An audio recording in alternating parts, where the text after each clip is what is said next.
মোহাম্মদপুরের কিশোররা তারা ইনশাআল্লাহ সমাজের উন্নয়নের হাতিয়ার হবে।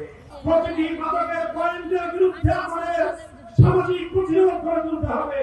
ধাপে ধাপে মোহাম্মদপুর থেকে মাদক আমরা উৎখাত করে ছাড়বো, পুনর্বাসন করবো ইনশাআল্লাহ আমরা। এই জন্য আমি মোহাম্মদপুরের মানুষের কাছে সহযোগিতা চাই। যারা বিত্তশালী মানুষ, যারা সম্পদশালী মানুষ, সচ্ছল মানুষ, আপনারা সকলকে নিয়ে এই মোহাম্মদপুরকে আমরা কিশোর গ্যাং মুক্ত করবো ইনশাআল্লাহ। মোহাম্মদপুরের কিশোররা সন্ত্রাসী গ্যাং থাকবে না।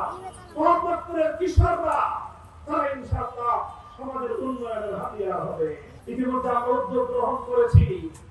আজ এই নাগরিক সমাবেশের মাধ্যমে আমি মোহাম্মদপুরবাসীর কাছে, আদাবরের মা বাবাদের কাছে আমি পয়গাম পৌঁছে দিতে চাই।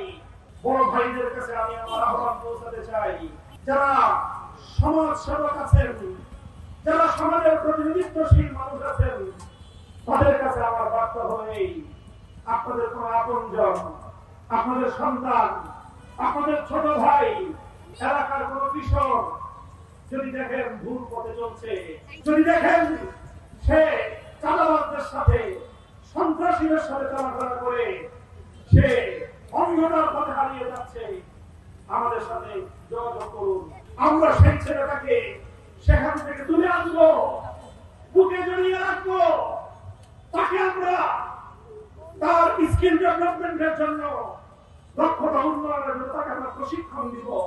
নিজেরা খাওয়া দাওয়ার ব্যবস্থা করে তাকে প্রশিক্ষণ দিয়ে তার সন্ত্রাসের হাতকে কর্মীর হাতে পরিণত করবো ইনশাআল্লাহ। আমরা তাদেরকে পুনর্বাসন করবো যারা আজকে মাদকের ভয়াবহ গ্রাসে আক্রান্ত। মাদক যেভাবে আজকে ঘরে ঘরে মাকে কাটাচ্ছে, মোহাম্মদপুরের জেনেভা ক্যাম্প, বিহারি ক্যাম্পগুলোতে ব্যাপকভাবে এক শ্রেণীর দুর্বৃত্ত সেই জায়গাগুলোকে বেছে নিয়ে সেখানে মাদকের অভয়ারণ্য গড়ে তুলেছে। আমরা এটা হতে দেব না ইনশাআল্লাহ। প্রতিটি মাদকের পয়েন্টের বিরুদ্ধে আমাদের সামাজিক প্রতিরোধ গড়ে তুলতে হবে। আমি কাজ করব, আপনারা আমার হাতকে শক্তিশালী করুন ইনশাআল্লাহ। আপনাদেরকে নিয়ে, মোহাম্মদপুর এলাকাবাসীকে নিয়ে আমরা মাদক মুক্ত মোহাম্মদপুর করার অভিযান শুরু করেছি ইনশাআল্লাহ। ধাপে ধাপে মোহাম্মদপুর থেকে মাদক আমরা উৎখাত করে ছাড়বো। আজকের এই নাগরিক সমাবেশ থেকে আমি গডফাদারদের কাছে স্পষ্ট বার্তা পৌঁছে দিতে চাই: যারা সন্ত্রাস করেন, চাঁদাবাজি করেন, দখলদারি করেন আর মাদকের কারবারি করেন, হুঁশিয়ার হয়ে যান। এই কাজগুলো বন্ধ করেন। আর না হয় আপনাদের বিরুদ্ধে আমরা রাষ্ট্রের সর্বোচ্চ শক্তির সহযোগিতা নিয়ে আপনার বিরুদ্ধে সর্ব ধরনের প্রতিরোধ গড়ে তোলা হবে।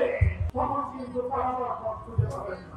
আমি হুঁশিয়ারি উচ্চারণ করে দিচ্ছি, যেই কাজ করার দায়িত্ব এমপি ছিল, যেই কাজ করার দায়িত্ব জনপ্রতিনিধি ছিল, তিনি সেই কাজ না করে আমার মোহাম্মদপুরের জনগণকে অভিভাবক শুনে ফেলেছেন। তাই আজ এই নাগরিক সমাবেশ থেকে মোহাম্মদপুরের দায়িত্ব নিজ হাতে তুলে নেওয়ার এবং মোহাম্মদপুরের মানুষের প্রতিটি সুখ দুঃখে তাদের পাশে দাঁড়িয়ে সমস্যা মোকাবেলার ঘোষণা দিলাম আমি। ইনশাআল্লাহ আমরা আইন শৃঙ্খলা রক্ষাকারী বাহিনী, সরকার, রাষ্ট্রের সব জায়গায় যোগাযোগ স্থাপন করে দখলদারি, চাঁদাবাজি, সন্ত্রাস, মাদক এর বিরুদ্ধে এক সর্বব্যাপী আন্দোলন গড়ে তুলব ইনশাআল্লাহ।